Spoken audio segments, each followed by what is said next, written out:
Sex sells, and so many people are doing it.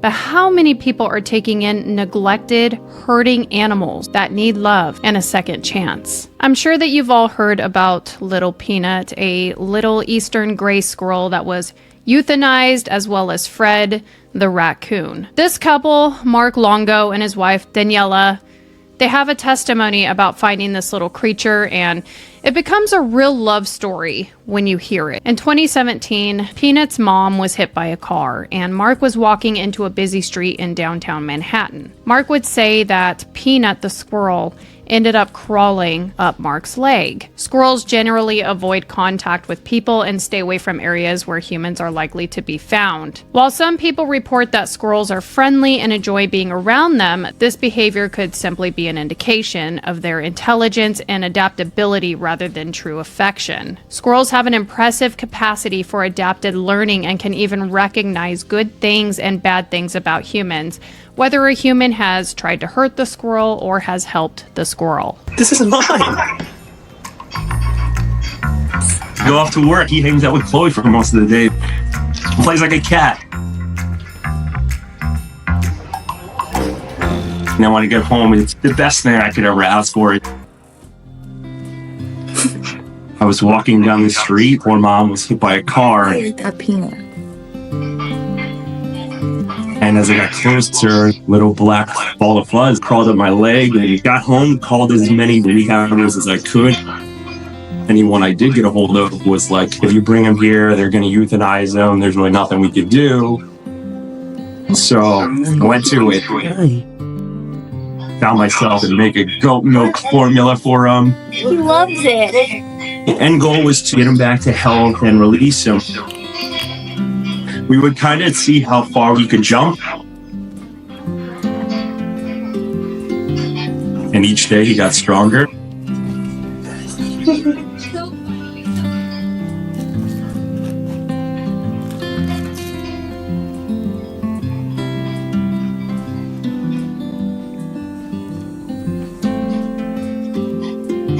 He fully recovered, released him. And he took off right when we went outside, and that release day was one of the saddest and proudest moments I've ever had. And then I looked through the window, and there he was. I opened the door, and he ran inside. He's not forced to stay here. That said, how often do you find a squirrel that would, be willing to crawl up your leg like that? He took Peanut in like a child, and he showed the actual intelligence behind how smart a squirrel can be.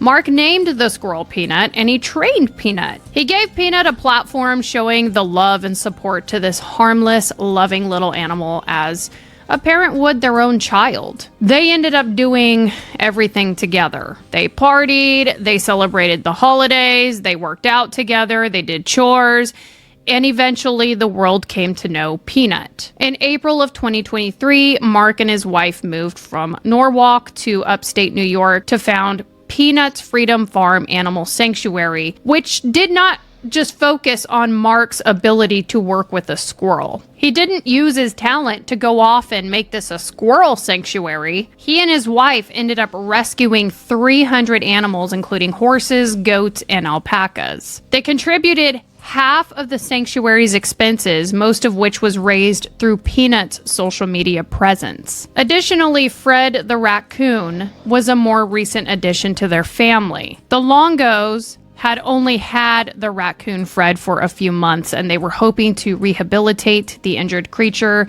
and then eventually they would release him back to the woods. It's a sad day when you share true crime cases and you end up sharing that it's come down to this. After 7 beautiful years with Peanut and a whole organized operation to save other animals in need, the New York Department of Environmental Conservation showed up to the Longo residence with a warrant, and they seized Peanut and Fred. According to Mark, you would have thought this was like Diddy's second cousin, the way they were treated through this raid. It was allegedly insane. These people came into the home and they flipped the house and thrashed things. They held Mark like a criminal during the search, where he couldn't even go to the sanctuary and tend to other animals to feed them or ensure that they had what they needed, like water. They kept eyes on him.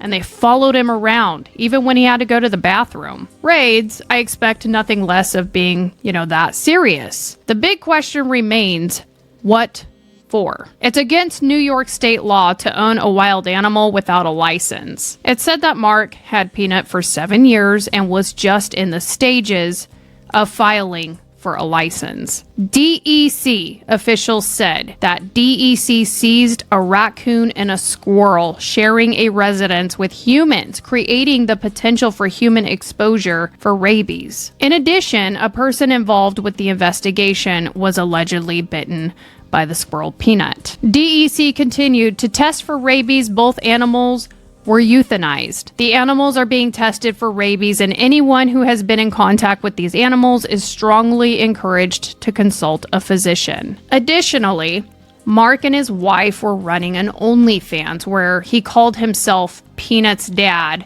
and produced, OnlyFans material, drawing in $800,000 over 1 month. So naturally, this news kind of meant that Mark and his wife were not just making money off OnlyFans. Mark has suggested, as he is obviously in a loss for this whole thing happening in the first place, maybe whoever called about the animals thought that he was only servicing himself off of profiting and the attention off the social media of having the sanctuary and Peanut the squirrel and Fred in the first place, like using his organization to gain as much profit as he could. However, the message seems to be that Peanut was the main source of income to run the sanctuary, Peanut's Freedom Farm Animal Sanctuary. And I assume whatever Mark and his wife did with their OF money, that, I don't know, but that probably was their money. As far as we know,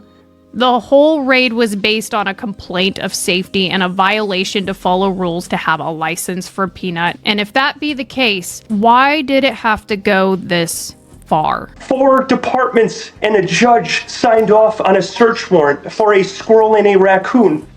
An OnlyFans.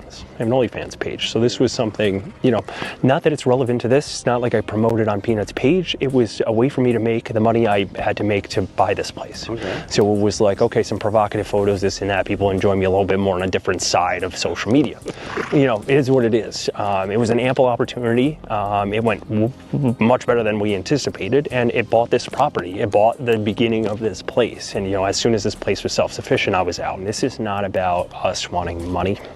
We want this place to live on in Peanut's memory, and we want to change what's going on in the government. So, okay, maybe people were thinking that Mark was the kind of guy that was using his OF account, his personal life to share with others, as well as the sanctuary that he built and their actual dependency on humans for survival to gain wealth. But the whole thing comes down to the fact that the home was raided because he didn't have a license. So what Mark has had to say is, if we're not following the rules, just guide us in the right direction to follow the rules, Let us know what we need to do to have Peanut in the house and not have to worry about him getting taken. So again, it's kind of extreme over a license and a very harmless, furry little house pet, right? And that is why Mark and his wife think that there are ulterior motives behind this raid and what ended up happening. And to be completely honest with you,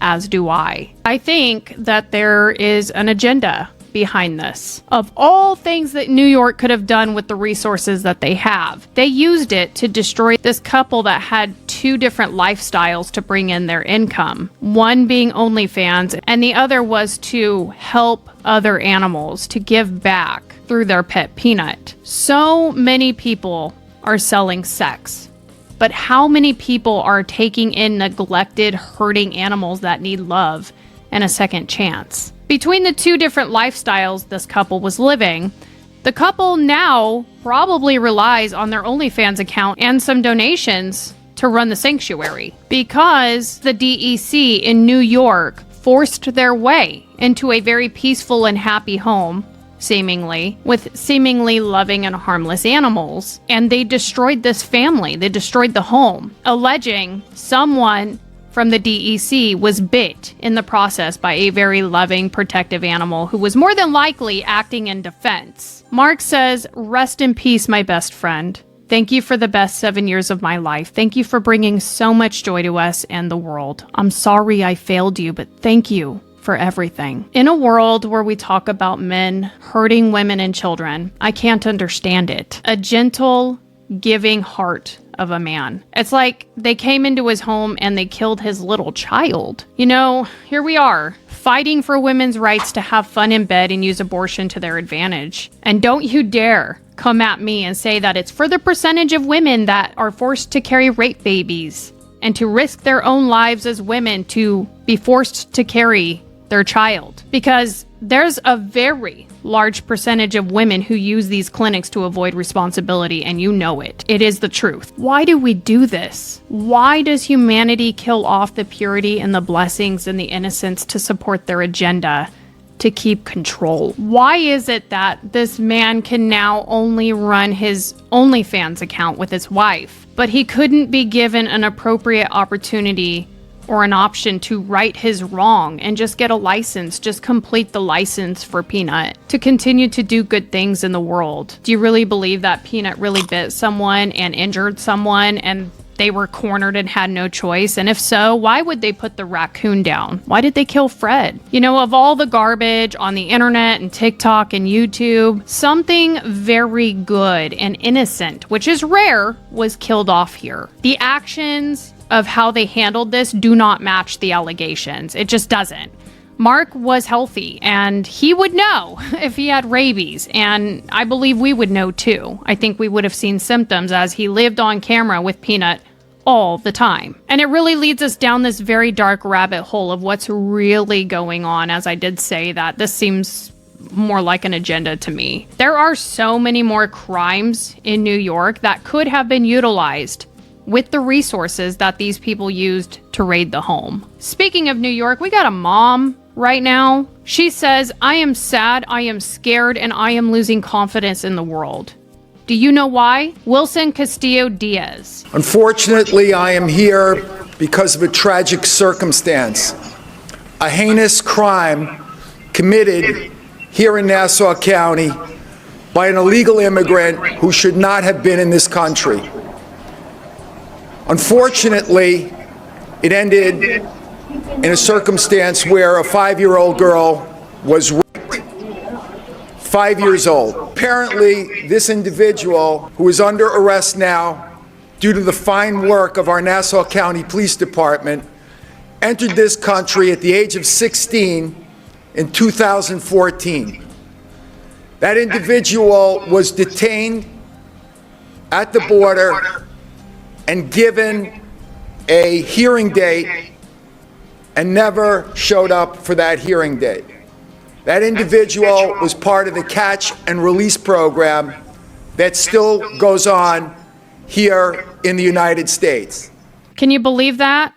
Yeah, so when they came and they tore up the Longo's home, they decided to check Daniela's immigration status while they were there. They were checking behind the toilet that Mark used, like he was hiding something during their visit. That's how the Longos were treated as people. And that is why, friends, it seems to me that this whole thing seems like there was an agenda to it. Let's support abortion and let's start killing animals. Let's ignore the real dangers, the people all over our country raping our women and children. But damn, a house-trained squirrel, you know the rules, needs paperwork to be here. It's like, why did we kill a squirrel for biting, if that's even true? And more than likely in its little self-defense. And all we do is jail rapists. And we let them run amok our country. And we forget about them until a 5-year-old gets raped when they're here without paperwork. Why is that such a minute thing right now? It's like, dang, make it make sense. No one from either the New York State Police Department or the State Department of Environmental Conservation has attempted to contact him in the days following the raid. Mark Longos, that is. The Longos family are going to be taking legal action, and if you want to help and keep their dream alive in helping the sanctuary and these other animals, I imagine right now that's kind of all they have, is each other and the legacy of Peanut to go on and the animals to still carry on with and care for and love. If you want to help and give in a healthy way, I'll leave what I can find in the description